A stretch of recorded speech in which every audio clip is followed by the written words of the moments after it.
దేవుని ఘనమైన నామమునకు స్తోత్రములు.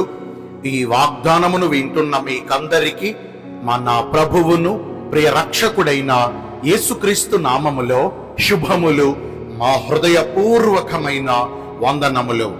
ఈరోజు మీ కొరకైన దేవుని వాగ్దానము యెషయా గ్రంథము 26వ అధ్యాయము 12వ వచనము. యెహోవా, నీవు మా పక్షమున ఉండి మా పనులన్నిటినీ సఫలపరచుదువు.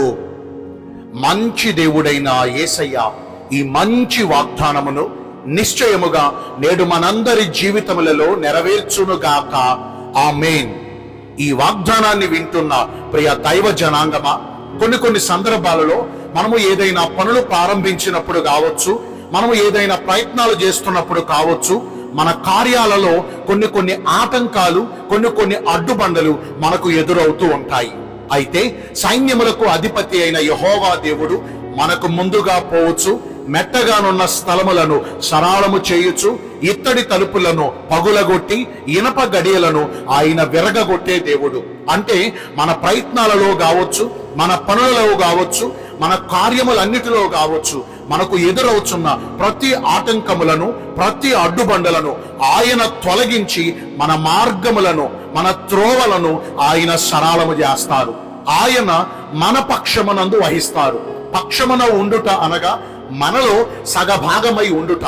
అంటే దేవుడు మనలను విడువక, మనలను ఎడబాయక, మనకు తోడుగా, మనలో సగమై, అంటే మనతో పాటు ఏకమై మనము చేసే ప్రతి పనులు, మనము చేసే ప్రతి ప్రయత్నాలు ఆయన సఫలమగునట్లుగా చేస్తారు. మన త్రోవలన్నిటిలో ఆయన మనకు విజయమును దయచేస్తారు.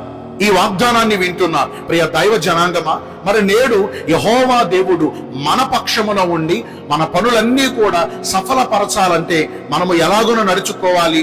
మొదటిగా మనము మన దేవుడైన యెహోవాను బట్టి ధైర్యము తెచ్చుకుని నిబ్బరము కలిగిన వారమై మన దేవుడైన యెహోవా మనకు అప్పగించిన దానిని కాపాడుకోవాలి. దేవుడు ఈ రోజున ప్రజలందరికీ అప్పగించినది ఆయన ఉన్నతమైన కృప. ఆ కృపను మన పాపముల వల్ల గాని, మన అశ్రద్ధ వల్ల గాని, మన నిర్లక్ష్యము వల్ల గాని మనము పోగొట్టుకోకూడదు. దేవుడు మనకు అప్పగించిన ఆయన ఉన్నతమైన కృపను కావచ్చు, ఆయన మనకు అనుగ్రహించిన ఆయన గొప్ప రక్షణను కావచ్చు, మనము నిర్లక్ష్యపరిచి అశ్రద్ధను వహించి వాటిని మనము పోగొట్టుకోకూడదు. అంత మాత్రమే కాదండి, దేవుడైన యెహోవా వాక్కును శ్రద్ధగా ఆలకించుచు ఆయన మనకు ఆజ్ఞాపించుచున్న ఆయన ఆజ్ఞలన్నిటినీ హృదయపూర్వకముగా గైకోవాలి. ఆయన మార్గములను అనుసరించి మనము నడుచుకున్నప్పుడు మనము ఏ పని పూనుకున్నా, ఏ ప్రయత్నాలు తలపెట్టినా అన్నిటిలో మనము సఫలపరచబడతాము. రెండవదిగా మన మార్గమును యెహోవా దేవునికి అప్పగించుకోవాలి. మనము ఆయనను నమ్ముకున్నప్పుడు, అంటే మన పూర్ణ హృదయముతో, హృదయపూర్వకముగా ఆయన యందు మనము నమ్మకమును నిలిపినప్పుడు ఆయన నిశ్చయముగా మన కార్యములన్నిటినీ సఫలపరుస్తారు. మనము కూడా ఈ రోజున నమ్ముతున్నాము గాని ఇంకా ఎక్కడో ఒకటో అరో అపనమ్మికలు మనలో ఉంటాయి. నమ్ముచున్నాము అంటే ఇక పూర్తి భారము దేవుని మీద మోపాలండి. నీ భారమును ఆయన భరించుచున్నాడన్న విషయాన్ని జ్ఞాపకం చేసుకోవాలి. ఆయనను నమ్ముకున్న వారిని దేవుడు ఎంత మాత్రం కూడా సిగ్గుపరిచే దేవుడు కాదు. కాబట్టి మనము మన పూర్ణ హృదయముతో ఆయన యందు నమ్మకం ఉంచగలిగితే దేవుని యొక్క మహిమ కార్యాన్ని మన జీవితాల్లో పొందుకుంటాము. మరి అలాగున ప్రవర్తించి ఈ వాగ్దాన ఫలాన్ని పొందుకుందామా? దేవుడి కొద్ది మాటలు మనందరి వినికిడిలో దీవించునుగాక. ఆమేన్. మీ అందరి కొరకు చిన్న ప్రార్థన చేస్తానండి.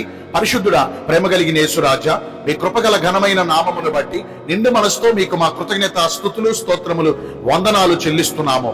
మీరు మా పక్షమున ఉండి మా పనులన్నీ సఫలపరుస్తానని ఈరోజు వాగ్దానము ద్వారా తెలియజేశారు. మీ చిత్త ప్రకారము నడుచుకుని ఈ వాగ్దాన ఫలమును పొందుకునే కృపను నేడు మాకందరికీ దయచేయండి. ఈ రోజున ఎందరైతే పుట్టిన రోజులను, వివాహ దినములను, ఇతరమైన శుభకార్యములను జరిగించుకుంటున్నారో వారందరికీ మెండైన దీవెనలు కుమ్మరించమని, మీరాకడ కొరకు మమ్మను సిద్ధపరచమని యేసుక్రీస్తు ప్రశస్త నామమున ప్రార్థించి వేడుకొనుచున్నాము మా ప్రియ పరలోకపు తండ్రి.